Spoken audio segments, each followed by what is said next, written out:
Hello guys, हम ये reading करेंगे multitude of labour laws and reforms. This is the reading by Bhagwati and Panagariya. आप economics optional के लिए या इंडियन इकोनॉमिक सर्विसेज के लिए या तो मिश्रा एंड पुरी या आईसी ढींगरा यूज कर रहे होंगे या उमा कबला यूज कर रहे होंगे। उसके साथ साथ आप ये रीडिंग भी कर सकते हैं एम्प्लॉयमेंट अनएम्प्लॉयमेंट के टॉपिक के लिए। अगर आप इकोनॉमिक ऑप्शनल को देखें तो उधर एम्प्लॉयमेंट जनरेशन का एक टॉपिक है। जो भी आप मिशन से पढ़ रहे हैं या आईसी ढींगरा से पढ़ रहे हैं या दत्तन सुंदरम से पढ़ रहे हैं, उससे ऐड ऑन कर सकते हैं इसको। और आईएएस के टॉपिक में भी, आईएएस के सिलेबस में भी लेबर के सब टॉपिक में ये गिवन है। जैसे क्वेश्चन आपका ये हो सकता है इस रिकॉर्डिंग के लिए, give reasons for low employment growth particularly of unskilled labour in Indian manufacturing sector.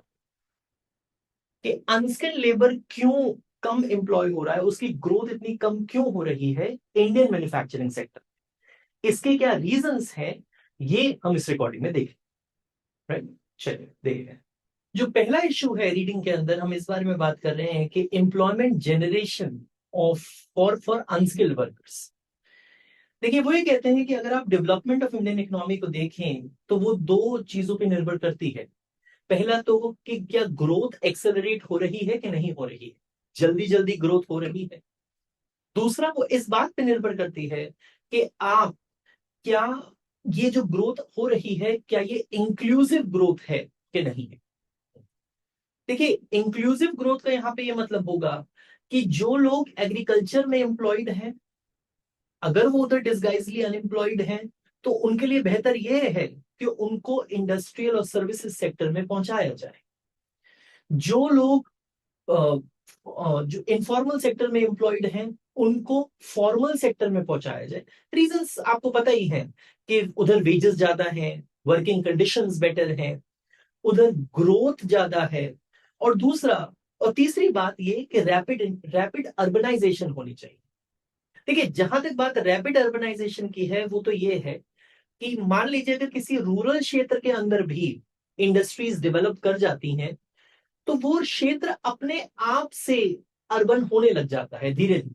Right, so that is a natural progression. Inclusive growth के लिए ये तीनों चीजें चाहिए अपने। Movement of workers from agriculture to the non agricultural sector, movement of workers from informal to formal, and rapid urbanisation. कुछ बातें लिखते हैं। हमारे को एक तो चाहिए movement of workers,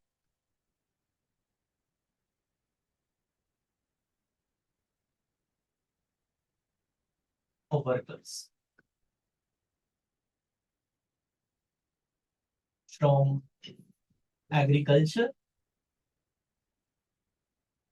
to non agriculture.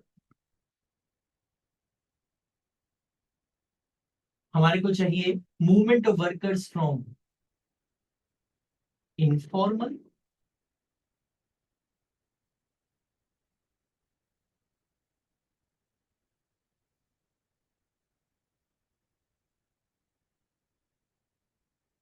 To formal sector, और हमारे को चाहिए rapid urbanisation.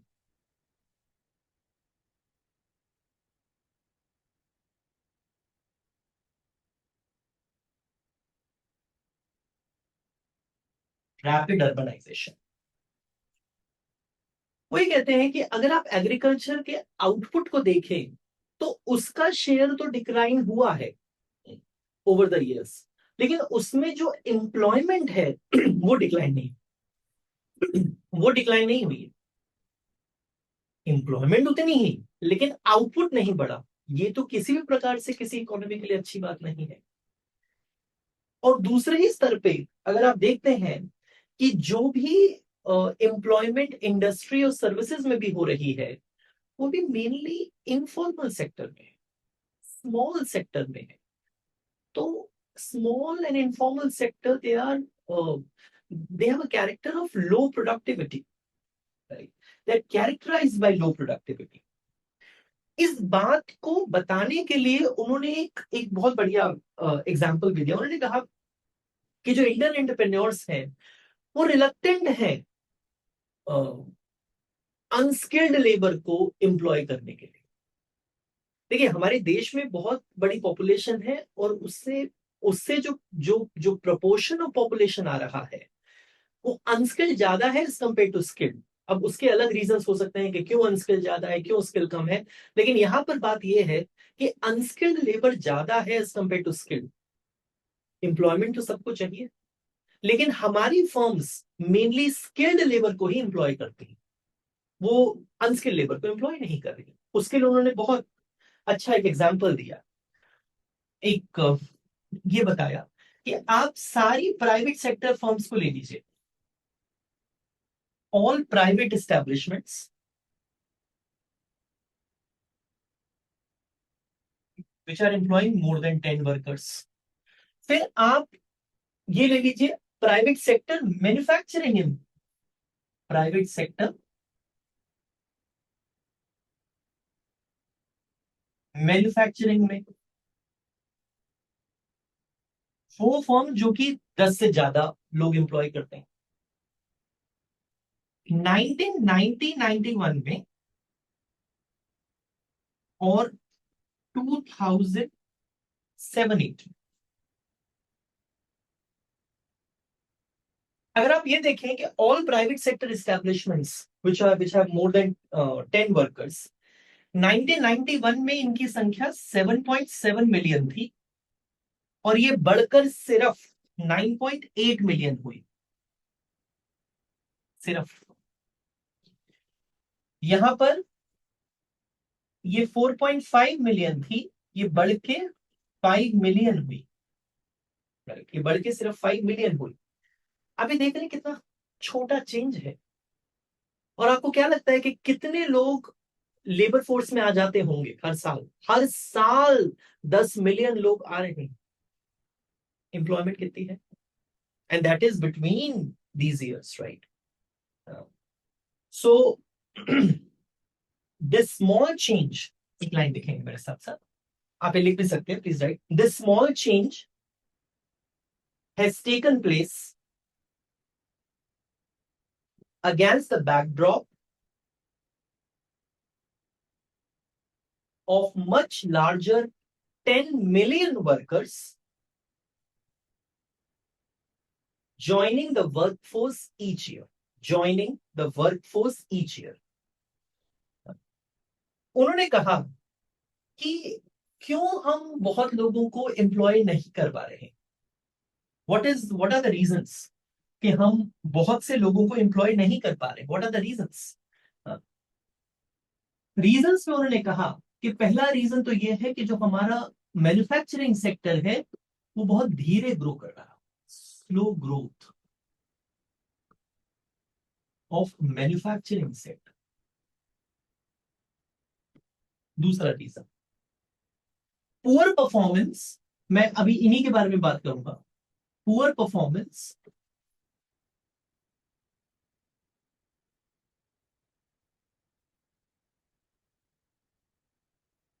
of labor intensive manufacturing.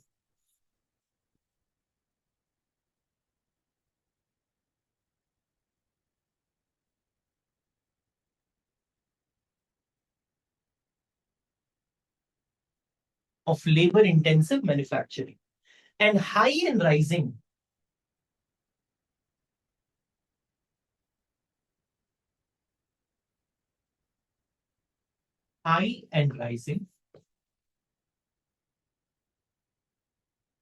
capital intensity in production.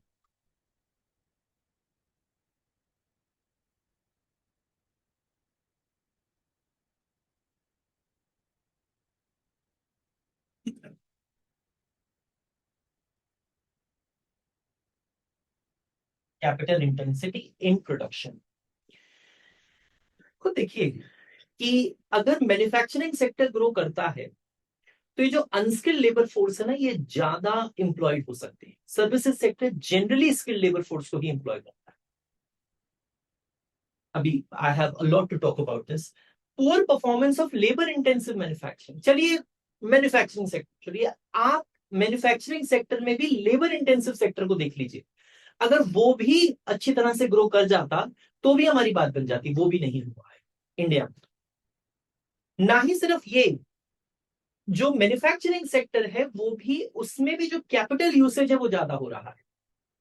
इतना बड़ा जो लेबर का पूल है हमारे पास, हम उसको एम्प्लॉय नहीं कर रहे, और कैपिटल इंटेंसिव हमारी प्रोडक्शन हो रही है, तो नेचुरली अनस्किल्ड लेबर कहाँ जाएगा? They will not be employed. पहली बात करते हैं स्लो ग्रोथ ऑफ मैन्युफैक्चरिंग। तो भगवती साहब और पानाग्रिया साहब ये कहते हैं, वो ये कहते हैं कि आप अगर किसी भी लो इनकम कंट्री को देखेंगे जिसने बहुत जल्दी जल्दी फास्ट ग्रो करा, for example Taiwan, for example South Korea in 60s and 70s, right, for example China after 1978 reforms, इन सभी कंट्रीज में एक चीज कॉमन थी कि एग्रीकल्चरल सेक्टर से उठ के वर्कर्स को एक गेनफुल एम्प्लॉयमेंट मिली थी। सबसे पहले इनका एग्रीकल्चरल सेक्टर जब डेवलप करा, तो ये जो अनस्किल्ड वर्कर्स थे एग्रीकल्चरल सेक्टर से उठ के उनको गेनफुल एम्प्लॉयमेंट मिल गई थी। This has not happened in India. This is not happened. क्यों? उसका भी रीजन देते हैं वो ये कहते हैं कि अगर आप ये देखें कि 1981-82 में और 2008-9 में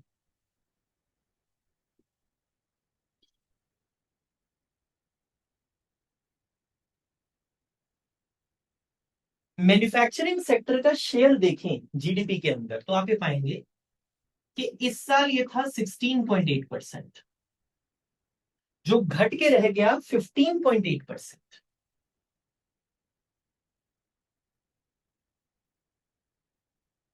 share of manufacturing in GDP, share of manufacturing in GDP. ये जो slow growth of manufacturing, in fact ये तो कम हो रहा है। Slow growth of manufacturing is the main reason कि जो अनस्किल्ड लेबर है इसको गेनफुल एम्प्लॉयमेंट नहीं मिल रही है, राइट? बिकॉज ये जो मैन्युफैक्चरिंग सेक्टर है that is the best source of the gainful employment for the unskilled labour. Skill labour तो चला जाएगा सर्विसेज में, उसको पैसे भी ज्यादा मिल जाएंगे। आपका मैन्युफैक्चरिंग सेक्टर ही ग्रो नहीं कर रहा, इनफैक्ट उसका शेयर कम हो रहा है। ये पहली बात। फिर ये देखते हैं कि poor performance of labour intensive manufacturing से क्या मतलब है, राइट? वही कहते हैं कि ठीक है, मान लेते हैं कि मैन्युफैक्चरिंग सेक्टर नहीं ग्रो कर रहा, उसमें एटलीस्ट पूरा पूरा मैन्युफैक्चरिंग सेक्टर नहीं ग्रो कर रहा, उसमें एटलीस्ट जो हमारा लेबर इंटेंसिव मैन्युफैक्चरिंग है वही ग्रो कर जाए। लेबर इंटेंसिव मैन्युफैक्चरिंग है वही ग्रो कर जाए, क्योंकि लेबर इंटेंसिव मैन्युफैक्चरिंग अगर ग्रो करेगा तो उसकी वजह से ये जो अनस्किल्ड लेबरर्स हैं ये आराम से एम्प्लॉयड हो जाएंगे। उन्होंने ये कहा। लेकिन हुआ क्या है? कैपिटल इंटेंसिव सेक्टर डेवलप हुआ है, कैपिटल इंटेंसिव मैन्युफैक्चरिंग डेवलप हुआ है, उसकी ग्रोथ ज्यादा हुई है। एक स्टडी हुई, ये जो मैं बोल रहा हूं ये लिख लीजिएगा, ठीक है? पूरी अंग्रेजी नहीं लिखी जा सकती है। आपको लगे कि पूरी पूरी अंग्रेजी लिखेंगे, नहीं लिख पाएंगे बेटा, आपको लिखना पड़ेगा अपने साथ साथ, और आपको रीडिंग भी रीड करनी पड़ेगी। दास वधवा एंड कलिता की एक स्टडी हुई 2009 में। ये मैं एविडेंसेस दे रहा हूं, ये जो बात कह दी ना कि लेबर इंटेंसिव मैन्युफैक्चरिंग ग्रो नहीं करा है, ये जो बात कह दी है कि लेबर इंटेंसिव मैन्युफैक्चरिंग ग्रो नहीं करा है, इसका एविडेंस क्या है? आपको एविडेंस तो देना होगा पेपर में, वो कहां से लाएंगे? वो यहां से लाएंगे, राइट? वही कहते हैं कि अगर आप लेबर इंटेंसिव मैन्युफैक्चरिंग को देखें तो वो क्या हो सकते हैं? Food food processing, beverages, apparel, textiles, furniture, ये सब हो सकता है। फूड,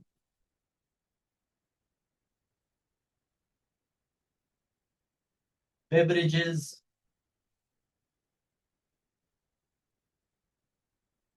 एपरल,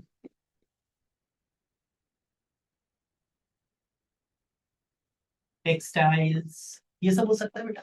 हाँ, ये सब लेबर इंटेंसिव है, ठीक है जी। तो आप क्या कहना चाहते हैं अगर लेबर इंटेंसिव है तो? हम ये कहना चाहते हैं कि इनका शेयर देख लीजिए, इनका शेयर देख लीजिए gross value added in manufacturing में। देखिए क्या ये शेयर बढ़ रहा है कि घट रहा है, right? Share in gross value added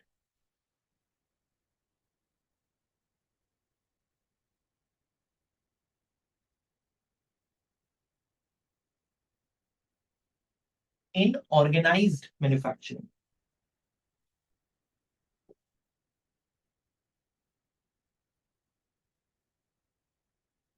in organised manufacturing, वो ये कहते हैं कि आप देखिए 1991 ले लीजिए,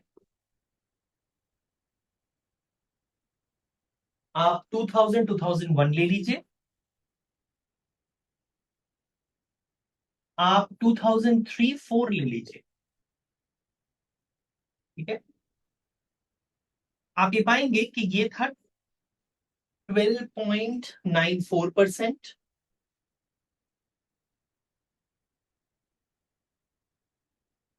10.9%,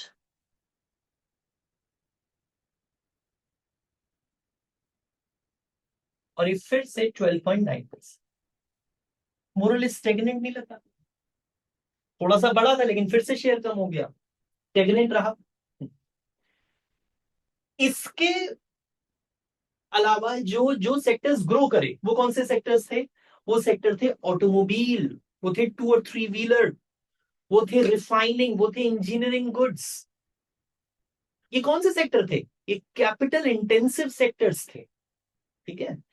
और हमारे को ये अनस्किल्ड लेबर फोर्स को थोड़ी एम्प्लॉय करें, तो ये कैपिटल इंटेंसिव सेक्टर है। पहले तो ये लेबर फोर्स को भी कम एम्प्लॉय करेंगे, ऊपर से ये कैपिटल इंटेंसिव भी है, मैन्युफैक्चरिंग में भी कैपिटल इंटेंसिव है।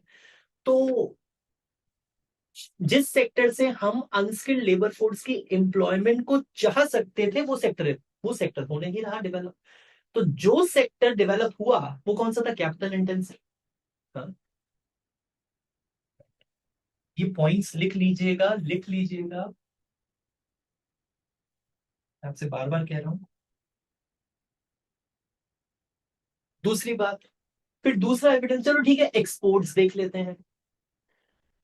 क्या हमारे एक्सपोर्ट्स ऐसे थे जो लेबर इंटेंसिव एक्सपोर्ट थे? होना तरीका तो यही कहता है कि भाई मेरी लेबर अबंडेंट नेशन है, मुझे लेबर इंटेंसिव चीजें प्रोड्यूस करनी चाहिए, उससे मेरी कंट्री का फायदा होगा। तो क्या मेरे एक्सपोर्ट्स ऐसे थे जो लेबर इंटेंसिव थे? हाँ, नहीं, ऐसे नहीं थे।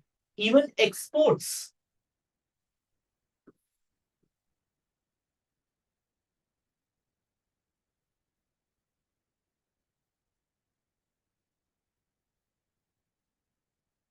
वर बाइस्ड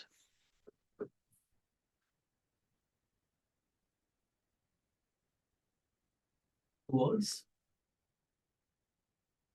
कैपिटल इंटेंसिव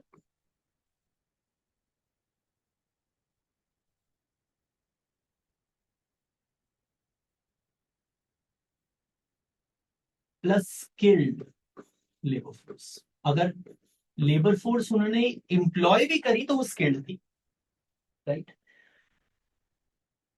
और एक जगह हम यहां पे लिखे लेबर इंटेंसिव प्लस अनस्किल्ड।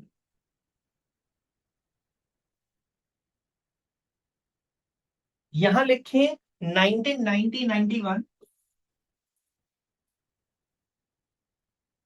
और ये है जी 2007-8। 2007-8, देखिए जो कैपिटल इंटेंसिव और स्किल्ड सेक्टर था, अ, उसमें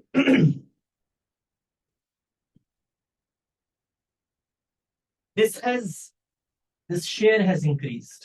एक्सपोर्ट्स में इनका शेयर 41% से 65% हो गया, मैन्युफैक्चरिंग सेक्टर। और यहां पे ये घट के 12% से 6% रहेगा। यहां पर ये घट के 12% से 6% रहेगा। कि कैसे अनस्किल्ड लेबर एम्प्लॉय होगा? How will you employ this unskilled labour, right? Forget about even unskilled labor. How will you employ labor? आप मेनली कैपिटल इंटेंसिव प्रोडक्शन पे ध्यान दे रहे हैं. देखिए, 80s में 90s में जब चाइना भी डेवलप कर रहा था, तो उसने मेनली अपने ऐसे मैन्युफैक्चरिंग सेक्टर्स को डेवलप करा था जो कि लेबर इंटेंसिव थे. For example clothing, for example apparel. हम अब उसका जो मेन मार्केट है एक्सपोर्ट का, वो इलेक्ट्रिकल मार्केट है, इलेक्ट्रॉनिक गुड्स का मार्केट है. लेकिन हालांकि तब भी चाइना अभी भी इसको, क्लोथिंग को, एपरल के मार्केट को डोमिनेट करता है. हम नहीं डोमिनेट कर पाए. हमारी लेबर इंटेंसिव कंट्री है, लेबर अबंडेंट कंट्री है. हमको लेबर इंटेंसिव गुड प्रोड्यूस करने चाहिए थे. क्लोथिंग और एपरल के मार्केट में हमारे को छा जाना चाहिए था, एक्सपोर्ट्स के मार्केट में. हम ऐसा नहीं कर पाए. We have not been able to do. Even though China even though China का जो ध्यान है वो ज्यादा इलेक्ट्रिकल और इलेक्ट्रॉनिक गुड्स की तरफ चला गया है मैन्युफैक्चरिंग में, तब भी हमारा हम अभी भी डोमिनेट नहीं कर. राइट. हम बस उतना ही कर पाए हैं एक्सपोर्ट्स के क्षेत्र में, क्लोथिंग और एपरल में, जितना कि एक छोटी कंट्री हमारी नेबर बांग्लादेश कर पाई. So we have scarcely been able to keep up pace with Bangladesh. Then you have high and rising capital intensity. ये थर्ड रीजन था, high and rising capital intensity in production. देखिए, एक बात बताइए, अनस्किल्ड लेबर कैसे gainful employment ले सकता है, कैसे वो एम्प्लॉय हो सकता है? वो तब होगा ना एम्प्लॉय, अगर जो शिफ्ट होगा प्रोडक्शन का, that will be more towards those kind of goods which are more labour intensive. Right. लेकिन अगर हम अपनी कंट्री को देखें, तो हमारे यहाँ शिफ्ट उसमें ज्यादा हुआ है, जैसे कि जो कि कैपिटल इंटेंसिव प्रोडक्शन रही. हमारी प्रोडक्शन में अब कैपिटल ज्यादा यूज होने लगी है. So Indian firms have been using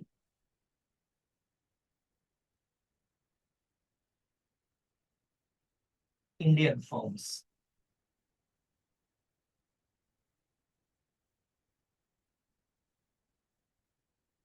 have been using more capital intensive technology.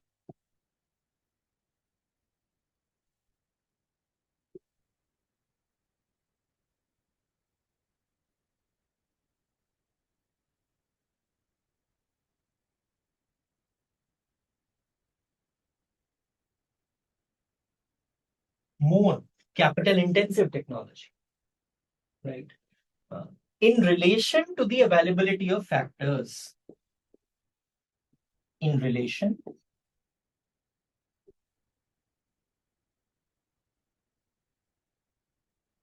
to availability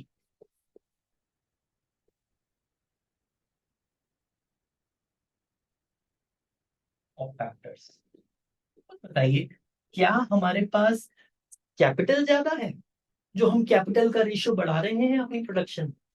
labour ज्यादा है, हम तब भी कैपिटल को ज्यादा यूज कर रहे हैं. राइट. एक स्टडी हुई थी हसन मित्रा एंड सुंदरम के द्वारा.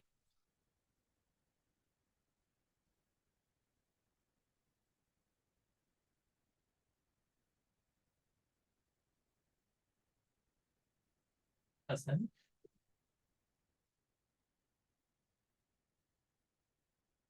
मित्रा एंड सुंदरम के द्वारा.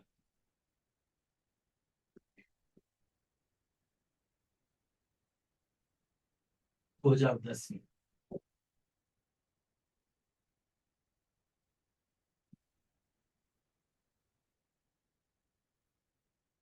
इस स्टडी में उन्होंने कुछ पाया था.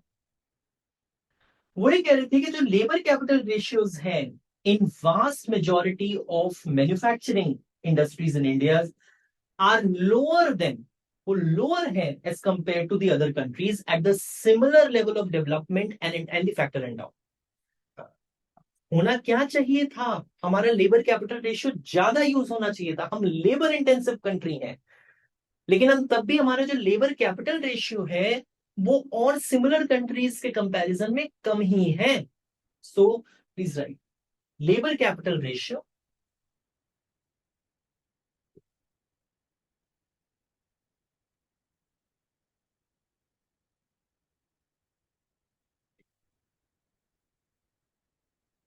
और vast majority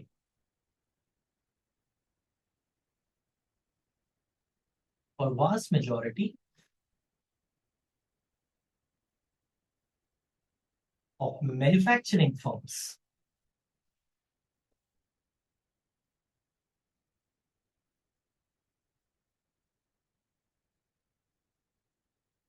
is lower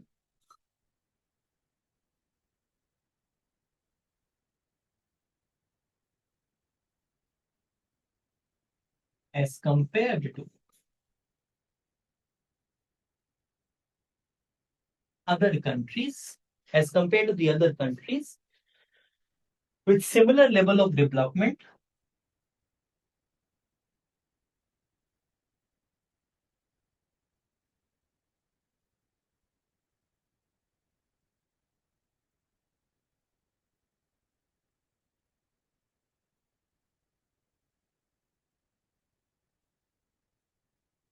and factor endowment.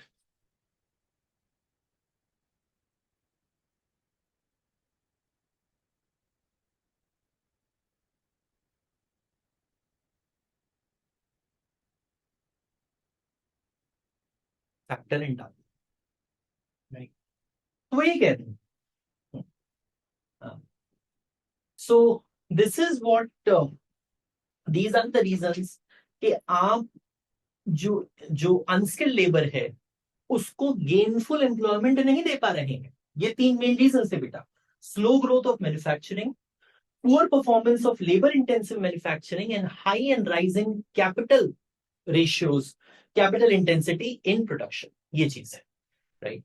तो इस रीडिंग को पढ़िएगा जरूर और इसके साथ साथ नोट्स बना लीजिएगा। ठीक है, चलिए, थैंक यू बेटा, I hope you like this video.